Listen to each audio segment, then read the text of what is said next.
aleluia. O Senhor esteja convosco. Ele está no meio de nós. Anúncio da boa nova de nosso Senhor Jesus Cristo, segundo Mateus. Glória a vós, Senhor. Naquele tempo, Jesus entrou na barca e seus discípulos o acompanharam. Eis que houve uma grande tempestade no mar, de modo que a barca estava sendo coberta pelas ondas. Jesus, porém, dormia. Os discípulos aproximaram-se e o acordaram, dizendo: Senhor, salva-nos, pois estamos perecendo. Jesus respondeu: Por que tendes tanto medo, homens fracos na fé? Então, levantando-se, ameaçou os ventos e o mar, e fez-se uma grande calmaria. Os homens ficaram admirados e diziam: Quem é este homem que até os ventos e o mar lhe obedecem? Palavra da salvação. Glória a vós, Senhor. Que as palavras do Santo Evangelho perdoem os nossos pecados. Que assim seja. Podem sentar-se um pouquinho para nossa meditação. Texto do livro do Gênesis que nós ouvimos. Estamos esses dias lendo a leitura do livro do Gênesis. Estamos no capítulo 19.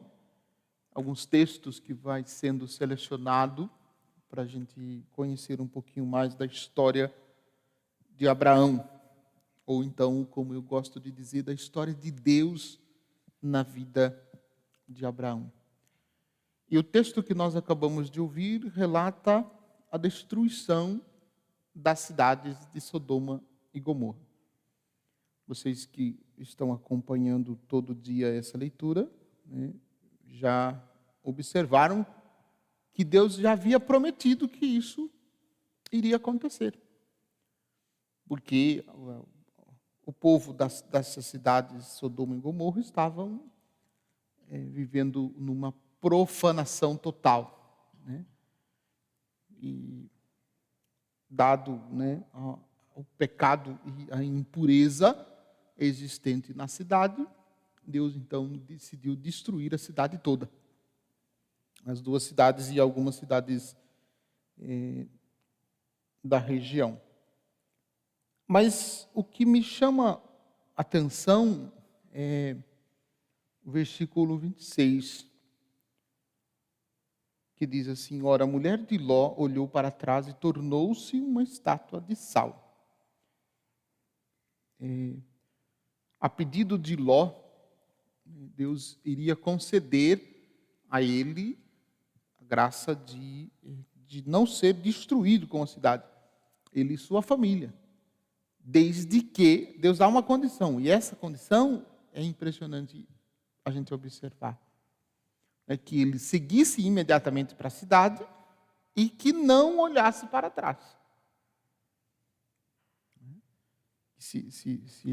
Ele desobedeceu, como também a mulher, olharam para trás e viraram uma estátua de sal. Então, o relato por si só nos impacta, nos questiona. Mas, olhando para a nossa própria vida, é preciso que a gente também considere isso. Se a gente fica olhando muito para o nosso passado,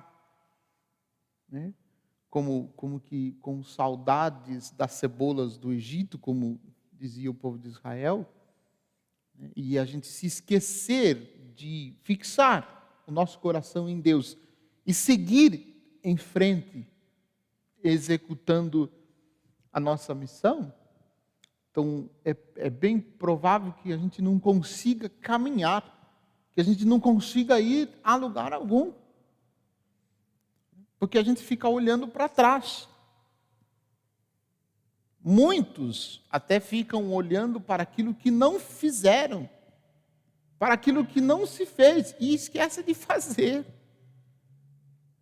Então, esta história chocante, ela nos ensina. Por isso, Jesus, numa das passagens do Evangelho, ele diz que quem quer ser meu discípulo e coloca a mão no arado, não pode olhar para trás. E se olhar para trás, não é digno de ser discípulo dele, disse Jesus. Então, o texto aqui descrito, a mulher de Ló olhou para trás e tornou-se uma estátua de sal. Então, a gente precisa, olhar para trás e, se precisar, dar uns passos para trás, só se for para pegar impulso e ir mais longe, e ir mais adiante, e experimentar com mais profundidade o que Deus tem reservado para nós à frente.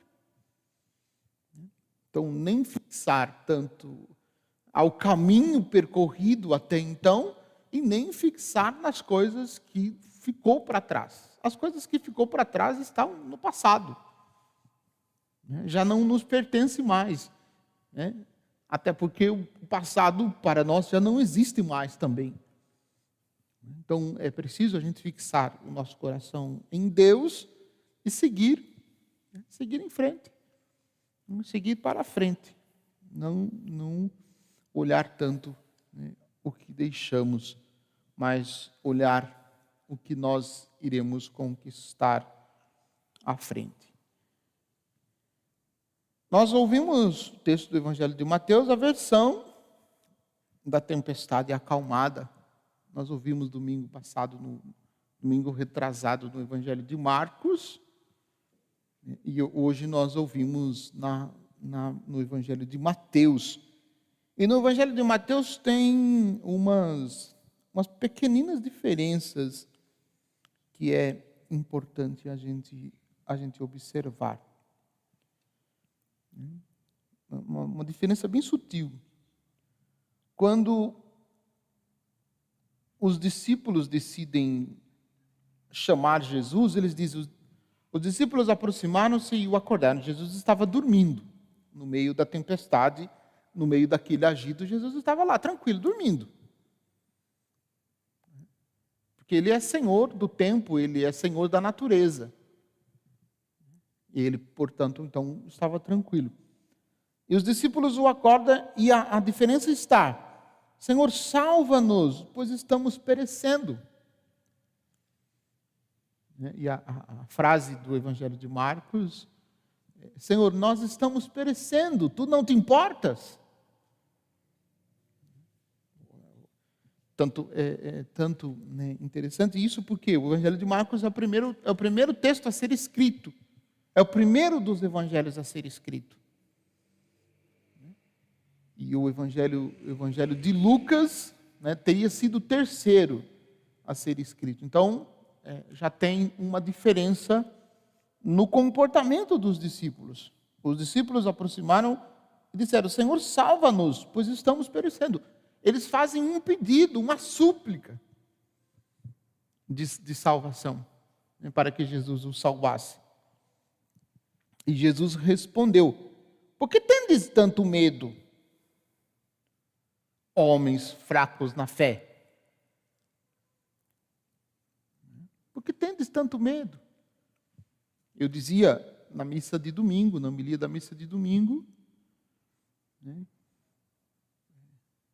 não tenhais medo, basta ter fé.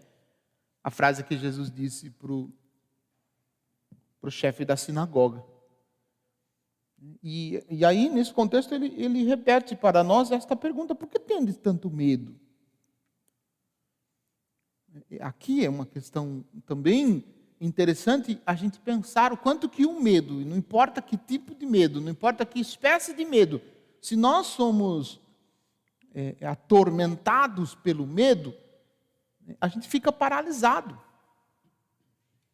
A gente não consegue reagir. A gente não consegue encontrar uma solução.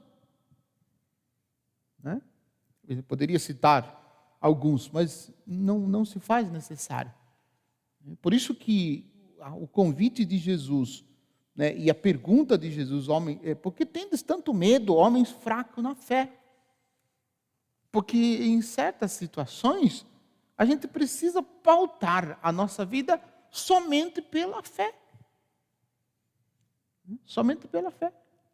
Porque muitas vezes nós estamos, né, numa situação pior do que a barquinha dos discípulos. E o que nós vemos ao nosso redor é vento forte, é tempestade, é perigo. E muitas vezes a gente não tem saída. A gente não tem para onde fugir, não tem como correr. Né? Como é que a gente diz, né? Se ficar, o bicho pega, se correr, o bicho come. Então, nessas horas, a única saída que nós temos é a fé. Aí a gente comprova como é que nós vivemos a nossa vida de fé. E nosso Senhor desafia os discípulos e desafia a fé dos discípulos. E leva os discípulos a enxergarem pela experiência da fé aquilo que aos olhos se vê somente destruição. Então, fazer essa experiência de fé nos leva também a dar esse passo a mais. A enxergar uma saída onde todo mundo enxerga somente destruição, somente dificuldade. Dar esse passo a mais. E aí a gente percebe que Jesus é Senhor de tudo. É Senhor dos ventos, é Senhor do mar. Ele fala e o vento e o mar obedecem. E aí a pergunta dos discípulos: quem é este homem que até os ventos e o mar lhe obedecem? Este homem é Deus, é nosso Senhor, é Criador de tudo. E Ele, sendo Criador de tudo, Ele tem poder sobre tudo. E é preciso que a gente confie. Repito o que eu disse no final da homilia da missa de domingo. Se nós acreditamos verdadeiramente em Jesus, e se Ele se faz presente na nossa vida, não importa a situação, vai ser resolvida e vai ser favoravelmente resolvida. A gente precisa confiar nisso, né? E fazer, né, também essa experiência de fé, né? Dar esse passo a mais, né? E confiar que, se de fato Jesus está presente, não temos o que temer. Não temos o que temer. Como ele disse para Jairo, basta ter fé. Basta ter fé. E um outro comentário é que a barca de Pedro, essa barquinha que estavam Jesus e os discípulos, é a igreja. Sim, a barca de Pedro é a igreja. E se nós observarmos na história da igreja, né, desde os primeiros séculos, nós iremos observar quantas dificuldades, quantas turbulências a igreja enfrentou. Né? E aquilo que Jesus disse, que nós vamos meditar domingo na festa de São Pedro e São Paulo, continua de fato sendo verdade. As portas do inferno nunca prevalecerão contra ela. Por quê? Porque é Jesus. É Jesus o Senhor da igreja. E é por Jesus que a igreja subsiste. É por Jesus que a igreja continua firme. Enfrentando, né, turbulências, enfrentando, né, contestações, rejeições, críticas.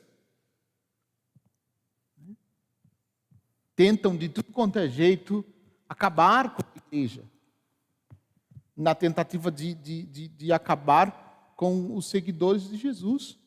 Mas não vão conseguir, porque quem sustenta a igreja e quem mantém a igreja firme e de pé é o próprio Senhor. E Ele está no controle, Ele está no comando. A isso também nós precisamos ter fé. A isso também nós precisamos ter fé. Porque existe hoje em dia uma manifestação muito grande de acreditar ou de viver a fé somente em Jesus, mas que não se dá muito crédito pela igreja, que rejeita os ensinamentos da igreja. Isso não é possível, minha gente. Não é possível por quê? Porque a igreja é corpo de Cristo. E a igreja não está separada de Cristo. Quem aceita Cristo e não aceita a igreja está totalmente equivocado. Porque a igreja é corpo místico de Cristo. Né? Como se separa a cabeça do corpo? O que faz um corpo sem cabeça? Ou o que faz uma cabeça sem corpo? Não tem como, né? Nenhuma das duas possibilidades, nem o corpo sem cabeça, nem a cabeça sem corpo. Nenhuma das duas possibilidades é verdade. Não tem como subsistir. Então é Jesus o Senhor da igreja, e é por Jesus que a igreja subsiste. Do mesmo jeito que nós acreditamos em Jesus, devemos ter fé em Jesus, nós também devemos acreditar na igreja. Porque, repito, a igreja é corpo místico de Cristo, e Cristo e a igreja não tem como separar. Bom, essa não é a homilia de domingo ainda não, essa é a homilia de terça-feira. Dando já uma pincelada que nós iremos meditar domingo na homilia. Mas peçamos a Jesus a graça de amá-lo profundamente, né, e seguir confiante os seus passos.